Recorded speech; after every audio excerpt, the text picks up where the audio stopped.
Hola amigas y amigos de Poesía y Distopía.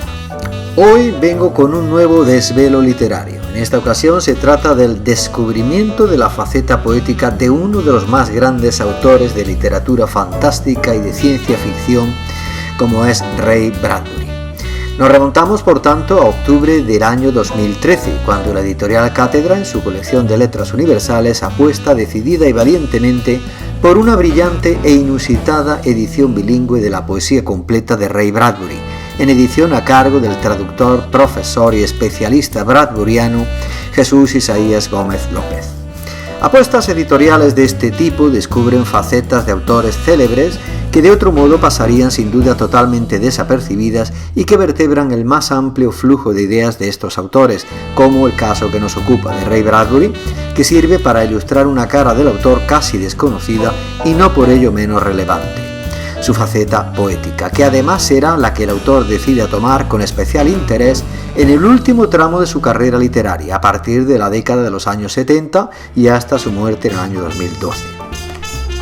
En esta edición bilingüe, de 1064 páginas, sí, han oído bien, porque hay mucha poesía y ardua investigación de soporte, reúne por primera vez en español los 5 poemarios publicados por el autor y además incluye un apéndice con poemas que no figuran en los volúmenes de su poesía, por lo tanto que ven la luz por primera vez en esta edición bilingüe de Cátedra. En los años 50, Ray Bradbury ya es el escritor que logra sembrar de ideas los géneros de ciencia ficción y de literatura fantástica, que alcanza la celebridad literaria con la publicación de Crónicas Marcianas en el año 1950 y que llega al cenit de su carrera literaria con la publicación de Fahrenheit 451, tan solo 3 años más tarde, en 1953. Bradbury concibe la ciencia ficción bajo un ideal utópico que le ofrece una inmejorable oportunidad de rebelarse contra la sociedad, cuando está es concebida como un modelo enmarcado en la estabilidad y en la inmutabilidad. Y será la poesía el género literario elegido por Bradbury para expresar las exigencias de nuestro tiempo, según él, dentro de su particular concepción utópica de la ciencia ficción. En las décadas de los años 70 y 80, la carrera literaria de Ray Bradbury experimenta un cambio de actitud y de rumbo que le lleva a concentrarse muy especialmente en la creación poética. Publica su primer poemario, La última vez que florecieron los elefantes en el jardín, en el año 1973. Su producción lírica es la expresión del carácter trascendente y metafísico que Ray Bradbury encuentra en la relación de fusión y semejanza entre el hombre y el universo físico, como espacio de infinitos mundos estelares dispuestos a perpetuar la carne y el espíritu de nuestra especie. Como nos recuerda el profesor Gómez López, el tiempo de estos poemas solamente logra marcar ciertos espacios temáticos, pero no las fases del pensamiento, pues el tiempo queda en permanente suspenso, trascendido por las realidades mágicas, oníricas y de ciencia ficción que fluyen libre y vertiginosamente por los versos como canales infinitos de kármicos designios e ideales, destinos en los confines de la imaginación. Aunque la obra de referencia fundamental, como nos recuerda el especialista, el profesor Gómez López, con la que ha contado para la traducción de la poesía completa de Ray Bradbury es The Collected Poetry of Ray Bradbury, They Have Not Seen the Stars, en la que Bradbury decide recopilar en su día los 5 poemarios en un único volumen para la editorial Stealth Press en el año 2002, en esta edición de Cátedra, el profesor Gómez López ha optado por ofrecer la traducción de toda su poesía partiendo del orden de aparición de sus 5 poemarios, que también han sido consultados y revisados: When Elephants Last in the Dahlia Bloomed, del año 1973, Where Robot Mice and Robot Men Ran Round in Robot Towns, del año 1977, This Attic Where the Meadow Greens, del año 1979, y The Haunted Computer and the Android Pope, del año 1981, y finalmente Death Has Lost Its Charm for Me, del año 1987, con la intención de facilitar al lector el acercamiento a la carrera lírica del poeta y hacerle de este modo contar con la posibilidad de valorar personalmente la posible evolución de la intención lírica y estilística del Ray Bradbury poeta. Vemos por tanto que para la traducción de estos 5 poemarios de Bradbury, El profesor Gómez López sigue la aparición cronológica de los mismos en su traducción, si bien en el completísimo ensayo preliminar atiende y sigue la cronología tematológica, como él mismo expresa, y de ideas que estructuran el vasto imaginario lírico que justifica estos versos desde la hermenéutica del espíritu individual y universal de su creador, Ray Bradbury. Esta edición de cátedra recoge por tanto los poemarios que Bradbury empieza publicando en 1973 y que concluye en el año 2002, 10 años antes de su fallecimiento, y son por tanto, como afirma el profesor Gómez López, su último manifiesto y testamento estético, literario. Ray Bradbury decide y apuesta conscientemente porque la poesía cierre el círculo estrellado de su infinito y fantástico imaginario literario. Quedémonos como cifra y compendio de lo hasta aquí contado con dos poemas. El primero, Si el hombre ha muerto, entonces Dios ha sido asesinado, de su segundo poemario, donde los ratones robot y los hombres robot circulan por ciudades robot. El segundo va a ser Si los melocotones pudieran ser pintores, de su tercer poemario, Este desván donde verdecen las praderas, del año 1979, que establece una especie de contrapunto con otros poemas, en tanto se aleja de la ciencia ficción y la fantasía y nos atrae hacia el impresionismo. Y el tercero, Revivere Rex, de su quinto poemario, La muerte para mí ha perdido su encanto. Comenzamos con la lectura del primero. Si el hombre ha muerto, entonces Dios ha sido asesinado. ¿Cuál es el tamaño del espacio? El de un dedal. No, más grande que un sol.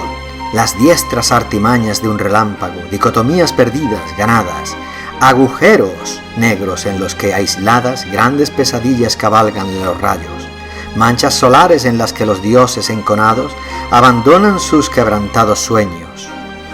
¿Qué es este sueño del cosmos? ¿Qué ha nacido de este designio del pánico? Un loco y osado pajarraco sin alas, esa bestia medio hecha hombre, nacida de un absurdo deseo de las moléculas por la forma, nacida de una fatua combustión, de una tormenta de fuego solar. El universo, ante la necesidad del vacío espacio, creó la carne, y con una poderosa siembra creó a la pigmea raza humana, la que ahora, montada en los fuegos, se acerca a las estrellas para vivir y gritarle a Dios en la clandestinidad. Nacemos por nosotros mismos, perdonamos, y entonces, respirando desde el cosmos, una palabra de respuesta suya. No, pequeño enano, autolegado, te parí por un antojo, me reí de ti desde la oscuridad, te solté de broma, pero rara, pequeña y frágil criatura, te caíste pero nunca te rompiste, y ahora veo que te ríes como si la broma fuera tuya. Tal vez nos hicimos el uno al otro en una delirante causa común. Compartamos nuestra prepotencia, tomemos la carne común por pan y bebamos las risas del otro, caigamos de la calma del otro. Pero cuidado, amado monstruo, tus risas podrían partirte el alma. Lo que es tuyo es mío, recuerda. Nosotros, separados, somos todo. Dios se ríe y el hombre contesta. El hombre se ríe y Dios responde. Luego fuera, ellos se deslizan en balsas de estrellas como pistas de patinaje. ¿Y cuál es Dios? ¿Cuál humano? Que Dios de veras lo diga. Volamos de forma muy parecida, andamos por la misma arcilla. Yo soñé al hombre como ser vivo. Él ahora me sueña para quedarme, espejos gemelos a la vista. Vivimos el día de la eternidad. Si el hombre tuviera que morir, yo, ofuscado, haría volver a nacer a esa bestia otra vez. No puedo vivir sin él. ¿El hombre ha muerto? Pues Dios ha sido asesinado. Mi universo necesita la percepción. Esa es la eterna función del hombre. ¿Para qué sirve la existencia si Dios es solo una máscara? Así el hombre y Dios acoplados son uno, desposados y engendrados los ríos cósmicos. En miles de millones celebran el sinfín o principio, sin pliegue, puntada, doblez o costura. Donde Dios termina, el hombre empieza a recompensar el sueño. Miren el conmovedor misterio. Aquí llegan los topos humanos para salir por detrás de la careta de Dios y asomarse desde los agujeros. Y el segundo poema, Si los melocotones pudieran ser pintores. Si los melocotones pudieran ser pintores y pintarse todos los días, ¿se inclinarían por Renoir o se convertirían en Monet? ¿Cómo maduran los frutales del verano? ¿Se ruborizan con Renoir o se tiñen a sí mismos con los atardeceres que solo viera Monet? No importa, allí corre la savia con colores como la sangre de Dios. Renoir y Monet se mezclaron y tomaron el mejor color. Y donde Renoir deja de pintar y donde Monet empieza a extasiar, solo la madura fruta del verano puede saberlo, pero no lo dirá. Y el tercer poema, Revivere Rex. Los científicos prevén, tras la reciente investigación del cromosoma genético, que podremos repoblar el mundo con extintas generaciones de animales. Noticia. Con el ADN recombinante hacen volver del polvo las bestias que una vez fueran nuestras para mantenerlas en fideicomiso. Fabrican el mamut fuerte y joven como en aquella mañana en la que naciera toda la carne de la antigüedad. Reconstruyen el pterodáctilo, lo hacen volar. Levantan el tiranosaurio a medianoche. Despiertan el brontosaurio ahogado en las profundas fosas de brea. Van de puntillas donde el Eohippus duerme. Luego, con tu ADN recombinante, florecen los lodos y los fangos en los que está el estegosaurio. Sed Dios, desafiad sus medicinas y gritad ¡luz!